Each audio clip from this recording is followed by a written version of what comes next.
flag assembly area for the first time. Is this not a beautiful facility here? Absolutely fantastic. If you have some umbrellas, share with a friend. Share with a friend. This is the kind of day that I'm glad I'm not a weather guy. You can blame me for the heat, but at least it's not raining, right? Wonderful to be here. We're looking forward to this great ceremony. It is an absolute privilege to be here on this very special day. Folks, we're going to have the Florida Marching Arts Incorporated band. They're going to perform the national anthem for us. And we're going to do something special. We're all going to sing along. How about we do that? Yeah. Let's sing the national anthem. Let's have the band go ahead and play. And folks, if you'll rise for our national anthem.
Marching Arts Incorporated. Wonderful job.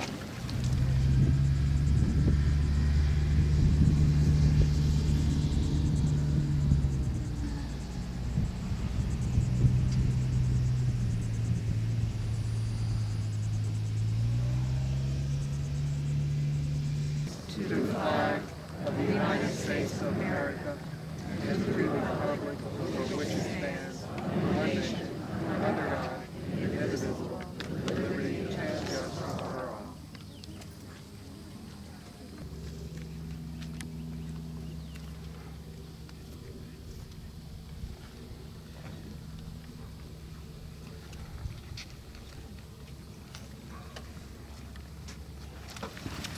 I'd like to introduce some of our distinguished guests who are here with us today on this very warm May day. General Wayne Monte, commander of the 45th Space Wing and the Eastern Range.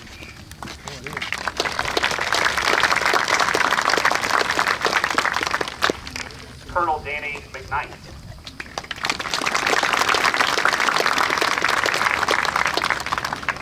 Dr. Byron Gamble, Deputy Chief of Staff, the Orlando VA Medical Center.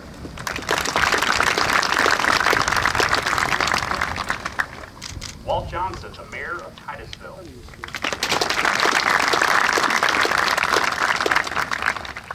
Linda McNight.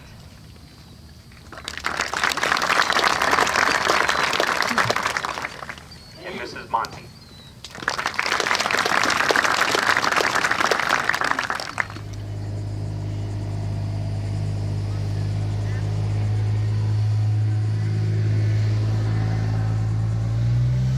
Not going to take credit for that one. All right, folks, I'd like to introduce now our guest speaker, Colonel Danny R. McNight, U.S. Army, retired. Colonel.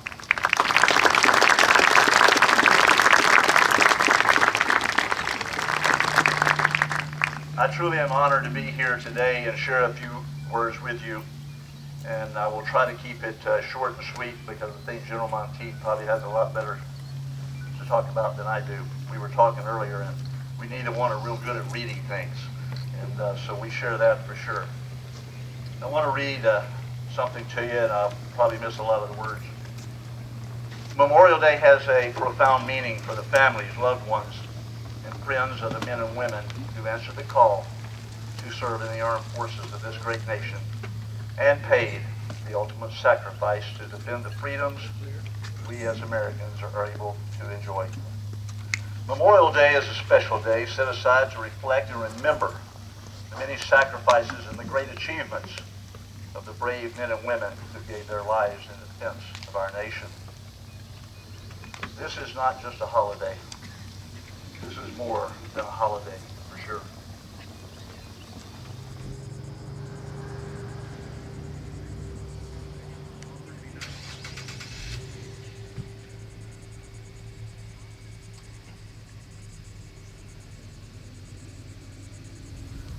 Memorial Day for all soldiers is embodied in the words of an oath that you first take when you enlist into the service of this great country. People don't realize, I think, how important that oath is. I'm going to read that oath to you. And any of you out there that took that oath, you can surely say the words with me.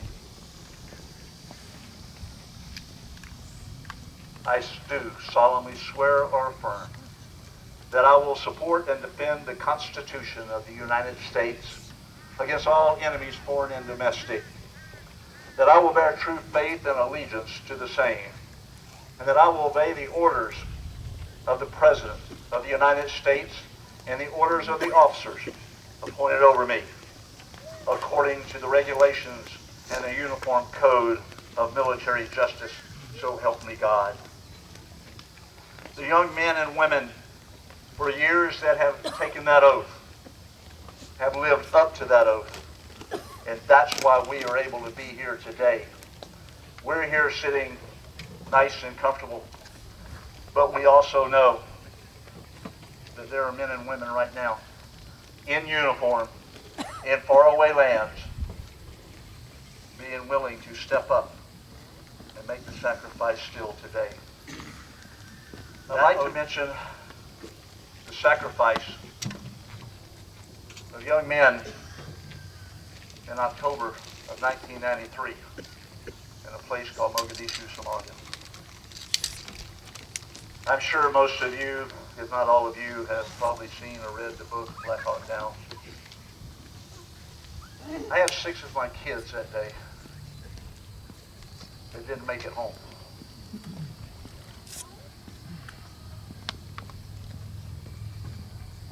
It's very personal to me, as it should be to all of us. And even if we don't know them, we know who they are. And I'll never forget that sacrifice made by those 6 Rangers. Sergeant Casey Joyce, Sergeant Lorenzo Ruiz, Sergeant Dominic Pila, Corporal James Cavaco, Corporal Jamie Smith, and Specialist Richard Kowalewski. Those are my 6 kids. They made the sacrifice that's allowing us to sit here right now today.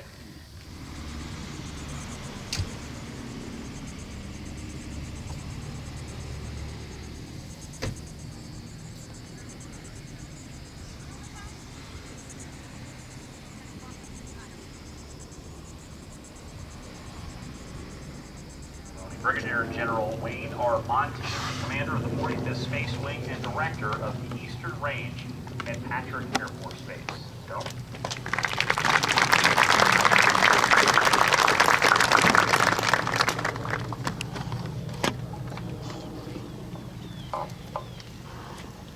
First off, good morning, everyone.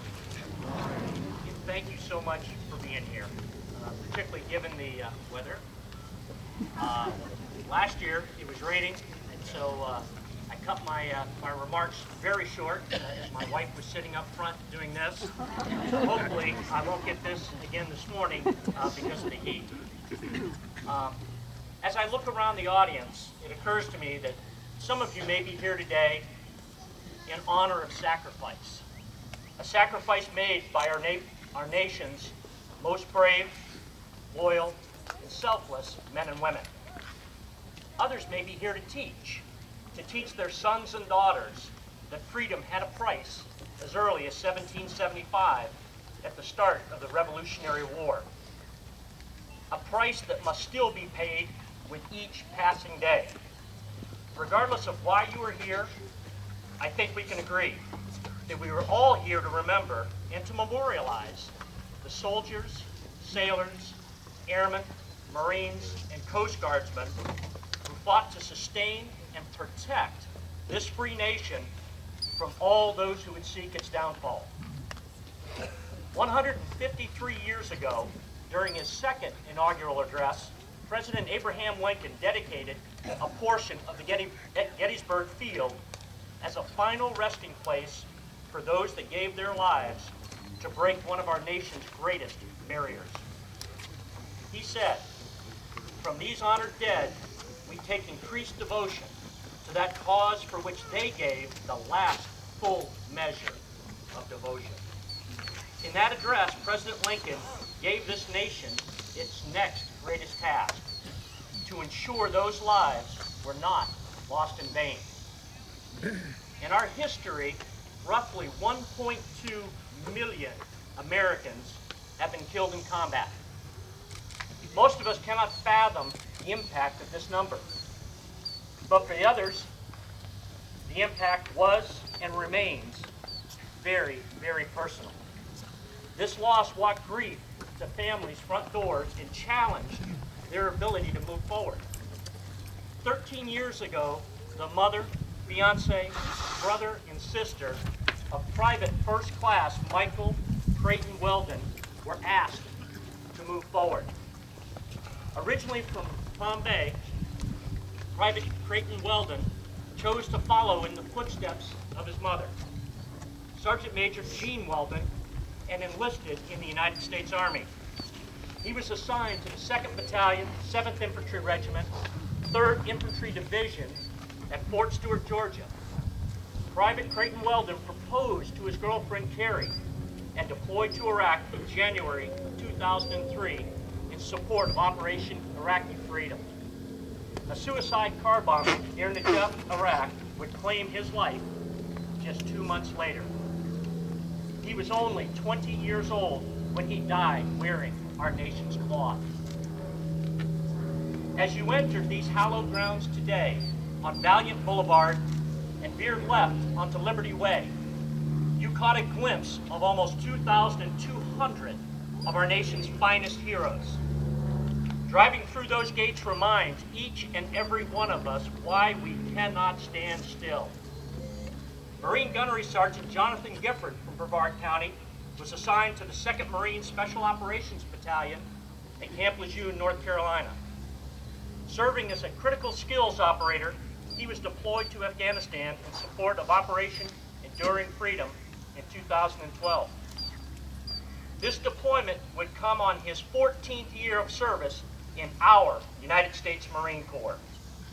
He was killed during a morning patrol in Bajez Province on June 29, 2012. Throughout his service, Sergeant Gifford completed multiple combat deployments, earning the Navy and Marine Corps Commendation Medal.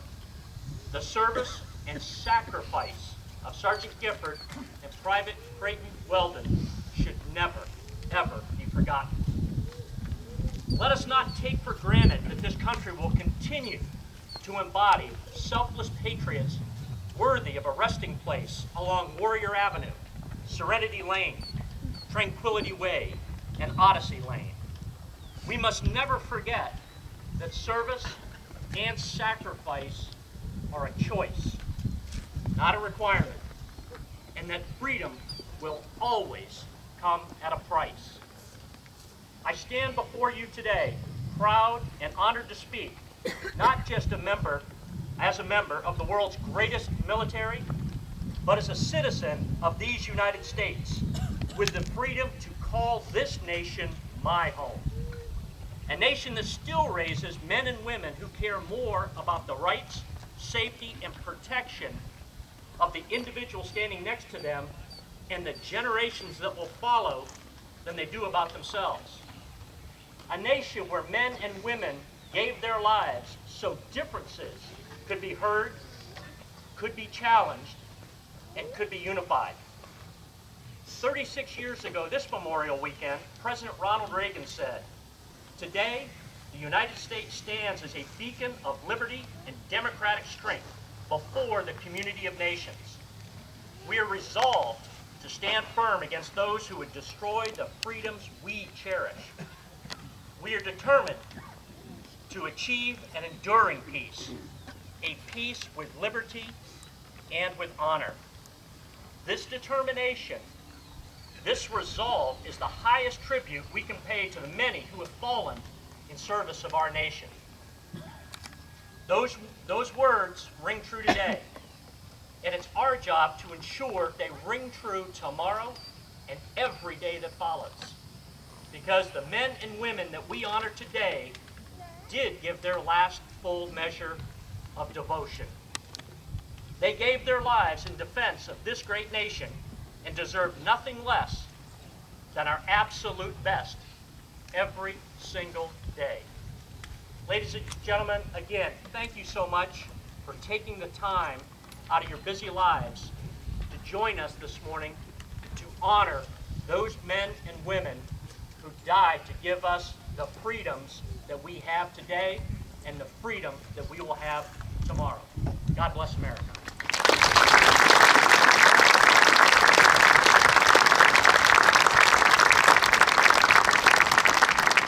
Thank you, Brigadier General Monte. Ladies and gentlemen, please prepare for rifle fire.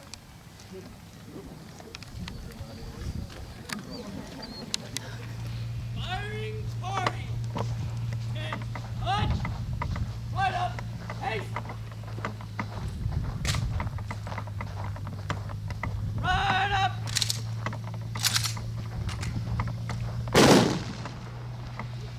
Right up!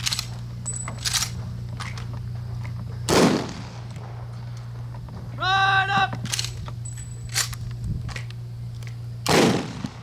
Present! Hard!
Military stories.